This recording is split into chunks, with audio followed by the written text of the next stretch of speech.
Hello viewers, আপনারা সবাই কেমন আছেন? আশা করি আপনারা সবাই অনেক অনেক ভালো আছেন। আজকে আমি ক্যাশ ফ্লো স্টেটমেন্টের ইনডিরেক্ট মেথডে কিভাবে ম্যাথ সলিউশন করতে হয় ওইটার টেকনিক নিয়ে আলোচনা করব। সো ক্লাসটি শুরু থেকে শেষ পর্যন্ত মনোযোগ সহকারে দেখবেন। ক্যাশ ফ্লো স্টেটমেন্ট ওইটা ইন্টার মানে এইচএসসি স্টুডেন্টদের জন্য কাজে দিবে। বাংলা ভার্সন আমি সাথে সাথে বাংলা বলে দিব। তারপর honours second year, third year, fourth year এমনকি এমবিএ স্টুডেন্টদের জন্য খুবই গুরুত্বপূর্ণ একটি ক্লাস। ইনডিরেক্ট মেথডে ক্যাশ ফ্লো স্টেটমেন্ট করতে হয়। ওইটা কিন্তু সবচেয়ে বেশিবার এক্সামগুলোতে আসে। বোর্ড এক্সামগুলোতে দেখা যায় 99% প্রশ্ন হচ্ছে ইনডিরেক্ট মেথডে। ফার্স্ট এখানে কোম্পানির নাম লিখবেন, যেমন উর্মি লিমিটেড কোম্পানি অথবা রহিম লিমিটেড কোম্পানি অথবা রহিম কর্পোরেশন, বা প্রশ্নের যে নামটা দেওয়া থাকবে ওই নামটা এখানে লিখে দিবেন, প্রতিষ্ঠানের নাম। তারপর এখানে লিখবেন ক্যাশ ফ্লো স্টেটমেন্ট। ইনডিরেক্ট মেথডে করলে ইনডিরেক্ট মেথড লিখে দিবেন, বা বাংলায় লিখলে এখানে লিখবেন নগদ প্রবাহ বিবরণী। তারপর ইনডিরেক্ট মেথড মানে কি, পরোক্ষ পদ্ধতি। For the year ended 31st December. তারপর এখানে একটা চক আঁকবেন, যেহেতু এক চকে আটে না, আমরা ওই এই পাশে লিখে দিয়েছি নিচেরটা। ফার্স্ট একটা চক আঁকবেন, চকে তিনটা কলাম দিবেন। এক কলামে হচ্ছে এক্সপ্লেনেশন, তারপরে টাকা টাকা। আচ্ছা, ক্যাশ ইনডিরেক্ট মেথডে ক্যাশ ফ্লো স্টেটমেন্ট করতে হলে বা ডিরেক্ট মেথডে ক্যাশ ফ্লো স্টেটমেন্ট করতে হলে আমাদের কয়টা স্টেপ অনুসরণ করতে হয়? তিনটা। প্রথম step, cash flows from operating activities, মানে পরিচালন কার্যক্রম হতে নগদ প্রবাহ। তারপর 2 নাম্বার স্টেপ হচ্ছে cash flows from investing activities, মানে বিনিয়োগ কার্যক্রম হতে নগদ প্রবাহ। 3 number step cash flows from financing activities, মানে অর্থায়ন কার্যক্রম হতে নগদ প্রবাহ। এই cash flows from financing activities এটা অনার্সে খুব বেশি বার আসে বি পার্টে, মানে 4 মার্কের প্রশ্নে শুধু এটার পরিমাণ বের করার কথা বলে। সো এটা প্রায় 80% প্রশ্নে দেখা যায় বি পার্টে শুধু এই অংশটা চলে আসে, শুধু এই অংশটা এতটুকু থেকে এতটুকু। আচ্ছা, আমরা ফার্স্ট আলোচনা করব ইনডিরেক্ট মেথডে যদি ক্যাশ ফ্লো তৈরি করতে হয়। ফার্স্টে আমরা প্রশ্নে পাবো কি, net income. Must net income প্রশ্নে দেওয়া থাকবে, আর যদি দেওয়া না থাকে তাহলে নেট ইনকাম বের করে নিতে হবে। বের করার মতো তথ্য উপরে দেওয়া থাকবে। আচ্ছা, ফার্স্ট কি লিখবো, নেট ইনকাম, এটা প্রশ্ন থেকে লিখবো। এখানে 2 নাম্বার টাকার করে লিখবো। তারপর ওইটার সাথে কি করব, অ্যাডজাস্টমেন্ট মানে সমন্বয় সমূহ। নেট ইনকাম মানে কি, নেট মুনাফা বা নেট লাভ। আচ্ছা, অ্যাডজাস্টমেন্টে আমাদের কি কি যাবে ওই বিষয়টা আগে খেয়াল করতে হবে। ক্যাশ ফ্লোস ফ্রম অপারেটিং অ্যাক্টিভিটিসে অ্যাডজাস্টমেন্ট কি কি যাবে? এক নাম্বার হচ্ছে ডিপ্রিসিয়েশন এক্সপেন্সেস বা অ্যামortization, মানে অবচয় অথবা অবলোপন। অবচয় ধরা হয় স্থায়ী সম্পদের উপর, আর অবলোপন ধরা হয় অস্পর্শনীয় সম্পদের উপর, যেমন সুনামের উপর ধরা হয় অবচয়। আর আসবাবপত্র, দালানকোঠা বা আসবাবপত্র, দালানকোঠা এগুলোর উপর কি ধরা হয়, অবচয় ধরা হয়। ভূমির উপর কখনো অবচয় ধরা হয় না, ভূমির অবচয় হয় না। ভূমির দিন দিন কি হয়, ভূমির দাম বাড়ে, ল্যান্ডের উপর কোনো ডেপ্রিসিয়েশন ধরা হয় না। আচ্ছা, ফার্স্ট কি নিব, ডিপ্রিসিয়েশন অথবা অ্যামortization। তারপর এখানে অবচয় অথবা অবলোপন যাবে। তারপর যাবে কি, স্থায়ী সম্পদের বিক্রয়জনিত লাভ বা ক্ষতি। তারপর যাবে চলতি সম্পদের হ্রাস বৃদ্ধি। তারপর যাবে চলতি দায়ের হ্রাস বৃদ্ধি। কয়টা জিনিস যাবে এখানে? তিনটা। এক নাম্বার হচ্ছে ডিপ্রিসিয়েশন অথবা অ্যামortization, মানে অবচয় অথবা অবলোপন। তারপর যাবে কি, তারপর যাবে স্থায়ী সম্পদের হ্রাস বৃদ্ধি, সরি, তারপর যাবে স্থায়ী সম্পদের বিক্রয়, সরি হ্রাস বৃদ্ধি না, স্থায়ী সম্পদের বিক্রয়জনিত লাভ বা ক্ষতি। ঠিক আছে, তারপর যাবে চলতি সম্পদের হ্রাস বৃদ্ধি, তারপর যাবে চলতি দায়ের হ্রাস বৃদ্ধি। শুধু এগুলাই যাবে, এছাড়া আর কোনো এন্ট্রি যাবে না। হ্রাস বৃদ্ধিটা বুঝিয়ে দেব অঙ্ক করার ক্ষেত্রে, কারণ ওইখানে দুইটা ইয়ারের তথ্য দেওয়া থাকবে, মানে ফার্স্ট ইয়ার থেকে পরের ইয়ারে বাড়ছে নাকি কমছে ওইটা বের করব, মানে বিয়োগ করে করে। তাহলে এখানে কি লিখবেন, loss on sales of fixed asset, মানে স্থায়ী সম্পদের বিক্রয়জনিত ক্ষতি। এখানে শুধু ফিক্সড অ্যাসেট না, এখানে এনি ফিক্সড অ্যাসেট হবে, of any, N Y, loss on sale of any fixed asset, মানে যে কোনো স্থায়ী সম্পদের বিক্রয়জনিত ক্ষতি। লস মানে কি? ক্ষতি। আচ্ছা, একটা বিষয় এখানে মনে রাখবেন, এখানে যদি প্রতিষ্ঠানের জন্য ভালো হয়, ভালো হয় তাহলে মাইনাস হবে, আর যদি খারাপ হয়, প্রতিষ্ঠানের জন্য খারাপ হয়, তাহলে প্লাস হবে। এটা এক্সট্রা কোনো সূত্র না, এটা জাস্ট এগুলা মনে রাখার একটা টেকনিক। যেমন ধরেন অপচয় বা অবলোপন, মানে ডিপ্রিসিয়েশন বা অ্যামোর্টাইজেশন, এগুলা কি প্রতিষ্ঠানের জন্য অবশ্যই খারাপ। খারাপ হলে কি হয়? খারাপ হলে এখানে প্লাস হবে, এখানে প্লাস এভাবে রেখে দিবেন, মাইনাস হলে ব্র্যাকেট দিয়ে দিবেন। তারপর loss on sale of any fixed asset, মানে যে কোনো স্থায়ী সম্পদের বিক্রয়জনিত ক্ষতি হইতে পারে, ল্যান্ডের বিক্রয়জনিত ক্ষতি বা ইকুইপমেন্টের বিক্রয়জনিত ক্ষতি, বা যে কোনো স্থায়ী সম্পদের বিক্রয়জনিত ক্ষতি হইতে পারে।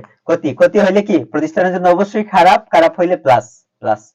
তারপর gain on sales of any fixed asset, এখানে কি লিখে দিবেন? এনি লিখে দিন, এনি ফিক্সড অ্যাসেট, মানে যে কোনো স্থায়ী সম্পদের বিক্রয়জনিত লাভ। লাভ হলে প্রতিষ্ঠানের জন্য ভালো, এজন্য এখানে মাইনাস করবেন, ঠিক আছে?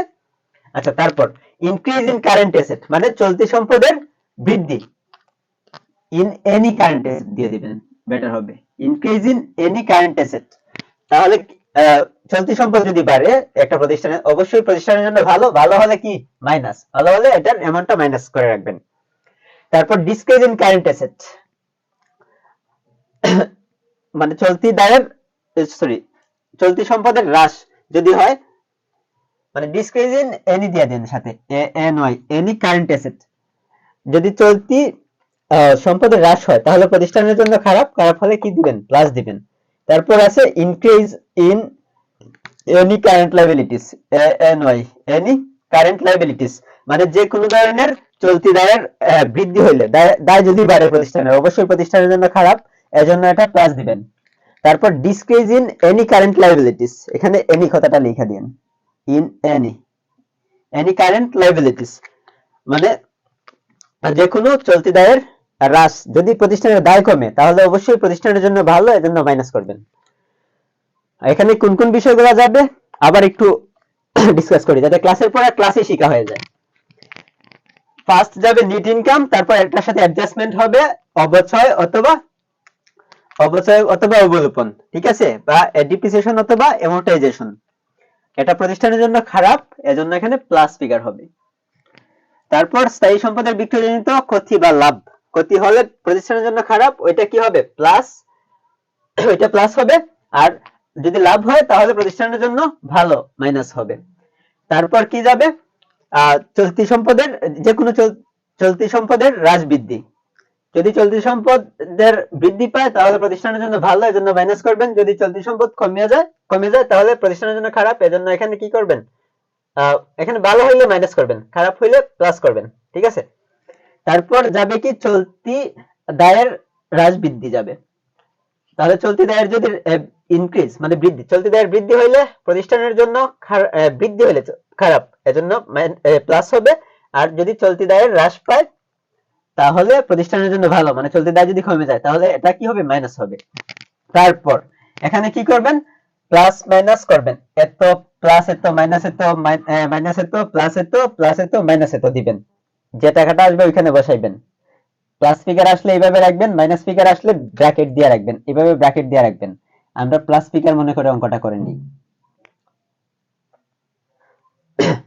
এটা অঙ্ক করতেছি না, জাস্ট অঙ্ক করার টেকনিক দেখাচ্ছি। অঙ্ক আপনারা নিজে নিজে করতে পারবেন, আর পেড গ্রুপগুলোতে প্রত্যেকটা বোর্ড কোয়েশ্চেন সলিউশন করে দেওয়া হবে।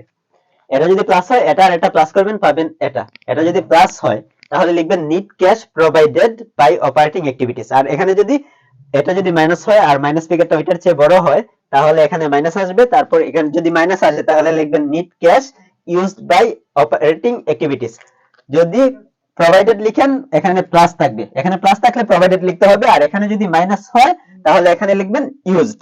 ওকে, আশা করি এই পর্যন্ত সবার ক্লিয়ার। তারপর 2 নাম্বার স্টেপে কি আছে? Cash flows from investing activities, মানে বিনিয়োগ কার্যক্রম হতে নগদ প্রবাহ।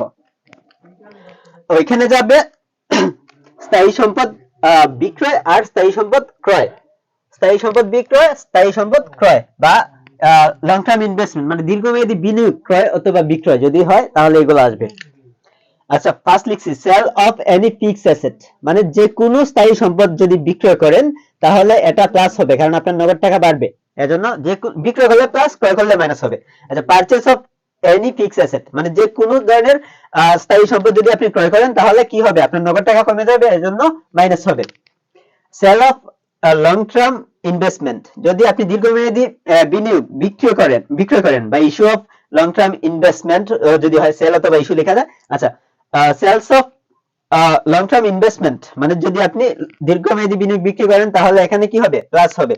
আবার যদি থাকতো purchase of long term investment, এটা লিখি নাই, ওইটা থাকলে ওইটা এখানে মাইনাস করে দিবেন। যদি ক্রয় করেন তাহলে অবশ্যই আপনার টাকা দিয়ে ক্রয় করতে হবে, নগদ টাকা দিয়ে। নগদ টাকা দিয়ে ক্রয় করলে আপনার ক্যাশ অর্থের পরিমাণ বা নগদ অর্থের পরিমাণটা কমে যাবে। আচ্ছা, তারপর এখানে এটা প্লাস, এটা মাইনাস, এটা প্লাস, প্লাস মাইনাস প্লাস, মানে অ্যামাউন্ট গুলা ক্যালকুলেটরে উঠিয়ে তারপর সমান দিয়ে ওইটা অ্যামাউন্টটা পাবেন। এটা যদি প্লাস হয় তাহলে লিখবেন net cash provided by investing activities. আর যদি এখানে মাইনাস ফিগার চলে আসে তাহলে এখানে ব্র্যাকেট দিয়ে রাখবেন আর এখানে লিখবেন net cash used by investing activities. Okay, আশা করি এই পর্যন্ত সবার ক্লিয়ার। আর আমাদের বি পার্টে কিন্তু ওই যে 3 নাম্বারটা আছে ওইটা খুব বেশি বার আসে, ওইটাও আসে, ওইটা মাঝে মধ্যে আসে। সবচেয়ে ইম্পর্টেন্ট হচ্ছে এই জায়গাটা বি পার্টের জন্য, এই নিচের এতটুকু থেকে এই অংশ পর্যন্ত। আচ্ছা, ওইটা মনোযোগ দিয়ে বুঝেন। 3 নম্বরে কি আছে, cash flows from financing activities, মানে বিনিয়োগ কার্যক্রম হতে নগদ প্রবাহ। ফার্স্ট যাবে ক্যাশ ডিভিডেন্ড পেইড অথবা ডিভিডেন্ড পেইড অথবা লোন পেইড যদি থাকে। আচ্ছা, মর্টগেজ লোন পেইড অথবা লোন পেইড। তারপর ইস্যু অফ কমন স্টক অথবা ইস্যু অফ বন্ড অথবা ইস্যু অফ শেয়ার অথবা রিটায়ারমেন্ট বা রিডামশন অফ বন্ড যদি থাকে তাহলেও যাবে। আচ্ছা, ক্যাশ ডিভিডেন্ড পেইড মানে নগদ লভ্যাংশ প্রদান অথবা ডিভিডেন্ড পেইড মানে কি লভ্যাংশ প্রদান, এগুলো যদি আপনি প্রদান করেন তাহলে অবশ্যই আপনার ক্যাশ কমে যাবে, এজন্য এটারে মাইনাস দিবেন, এই টাকাটা মাইনাস হবে। তারপর মর্টগেজ লোন পেইড অথবা লোন পেইড হলে আপনি কি বন্ধকি ঋণ পরিশোধ করবেন অথবা ঋণ পরিশোধ করবেন, তাহলে কি হবে, ওইটা পরিশোধ করলে আপনার নগদ টাকা কমে যাবে, এজন্য এখানে মাইনাস হবে। তারপর ইস্যু অফ কমন স্টক মানে কমন স্টক বিক্রয় করবেন অথবা বন্ড বিক্রয় করবেন অথবা ইস্যু অফ শেয়ার মানে শেয়ার বিক্রয় করবেন। যদি ইস্যু বা সেলস যদি থাকে তখন অবশ্যই আপনার কি হবে, ক্যাশ টাকা বাড়বে। যদি বিক্রয় করলে, নগদে বিক্রয় করলে, এগুলা যদি বিক্রয় করেন তাহলে আপনার ক্যাশ টাকা বাড়বে, এজন্য এটা প্লাস হবে। রিটায়ারমেন্ট অথবা রিডেমশন অফ বন্ড, ওইটা অল টাইম এখানে মাইনাস হবে। ওকে, আর ওই বিষয়টা অঙ্ক করার ক্ষেত্রে ক্লিয়ারলি বুঝিয়ে দেব। তারপর এখানে মাইনাসে তো প্লাসে তো মাইনাসে তো দিবেন, যে টাকাটা আসবে আপনি সেকেন্ড ঘরে লিখবেন, যেহেতু এখানে জায়গা নাই ওইটা ওই ঘরে লেখা উচিত ছিল এখানে। আচ্ছা, ওইখানে লিখেছি। তারপর এখানে এটা যদি প্লাস ফিগার আসে তাহলে লিখবেন net cash provided by financing activities, যদি প্লাস আসে, ওই ফিগারটা যদি প্লাস আসে। আর যদি এটা মাইনাস আসে তাহলে কি করবেন, নিট ক্যাশ ইউজড বাই, যদি মাইনাস আসে তাহলে net cash used by financing activities ওইটা লিখবেন। তারপর আমরা যে কাজটা করব, ধরেন এখানে আপনাদের মনে করেন প্লাস ফিগারে আছে, প্লাস প্লাস, এটাও প্লাসই আছে, সব প্লাস ফিগার, তাহলে এখানে এই অ্যামাউন্টটা এটা প্লাসে আছে, তাহলে লিখবেন নিট ক্যাশ না নিট ইনক্রিজড ইন ক্যাশ বা নিট ক্যাশ ইনক্রিজড, এইভাবে লিখতে পারেন। তাহলে নিট ইনক্রিজড ইন ক্যাশ ওই টাকাটা, যদি এখানে মাইনাস ফিগার আসতো তাহলে লিখবেন net decrease in cash. Plus figure আসলে ওইটা লিখবেন, প্লাস ফিগার আসলে ওইটা, আর মাইনাস ফিগার আসলে ওইটা লিখতে হবে। ওকে, তারপর প্লাস করবেন opening cash balance, opening cash balance বা বিগিনিং ক্যাশ ব্যালেন্স, মানে বছরের শুরুতে যে বছর মানে বছর থাকবে দুইটা, যেটা আগের বছর ওইটার ক্যাশ ব্যালেন্স নেবেন, ওপেনিং অথবা বিগিনিং লেখা থাকতে পারে, এখানে নেবেন। তারপর ওইটার সাথে ওইটা প্লাস করবেন, প্লাস করলে পাবেন এই অ্যামাউন্টটা। এটা লিখবেন এন্ডিং অথবা ক্লোজিং ক্যাশ ব্যালেন্স, মানে পরের যে বছরের টা দেওয়া থাকবে ওইটার ক্যাশ এখানে যত টাকা আছে তত টাকা হবে, হলেই অঙ্ক কমপ্লিট। আচ্ছা, আশা করি এই পর্যন্ত সবার ক্লিয়ার। আরেকটা কথা কি বলছিলাম, প্রশ্নে যদি ডিরেক্ট অথবা ইনডিরেক্ট কোন পদ্ধতিতে সমাধান করতে হবে ওইটা বলা না থাকে, তাহলে আমাদের দেখতে হবে প্রশ্নে নেট ইনকাম আছে কিনা। যদি প্রশ্নে নেট ইনকাম থাকে তাহলে আমরা ইনডিরেক্ট মেথডে করব, আর নেট ইনকাম না দেওয়া থাকলে আমরা ডিরেক্ট মেথডে করব। পরের লেকচারে আমরা ডিরেক্ট মেথডে কিভাবে ম্যাথ করতে হয় ওইটা দেখিয়ে দেব। ডিরেক্ট মেথডে শুধু চেঞ্জ হবে এই অংশটুকুতে, এতটুকুতে, ঠিক আছে? এই অংশটুকুতে চেঞ্জ হবে, এই লাইনে চেঞ্জ হবে না, শুধু ভিতরের যে এই কাজটা আছে এই এতটুকু জায়গা চেঞ্জ হবে। আর নিচের এই স্টেপ 2 3 এগুলাতে কোনো চেঞ্জ হবে না, কিংবা নিচে জায়গা কোনো চেঞ্জ হবে না, জাস্ট এতটুকু জায়গা বোঝাই দিলেই হবে। যারা আমার পেইড ব্যাচে ভর্তি হতে চান তারা উপরে ক্যাপশন দেখবেন, ক্যাপশনে বিস্তারিত লেখা আছে। আমাদের কোর্স ফি খুবই অল্প, আপনি খুব অল্প টাকার মধ্যে ভালো একটা কোর্স এনরোল করতে চাইলে আজকে আমাদের ক্লাসে আজকে আমাদের সাথে যুক্ত হতে পারেন। আর যারা আমার YouTube channel new student care subscribe করেননি তারা অবশ্যই চ্যানেলটি সাবস্ক্রাইব করে রাখবেন। আর অঙ্কের ক্লাসগুলা সবগুলা ক্লাসই পেইড গ্রুপে দেওয়া হবে। ধন্যবাদ সবাইকে।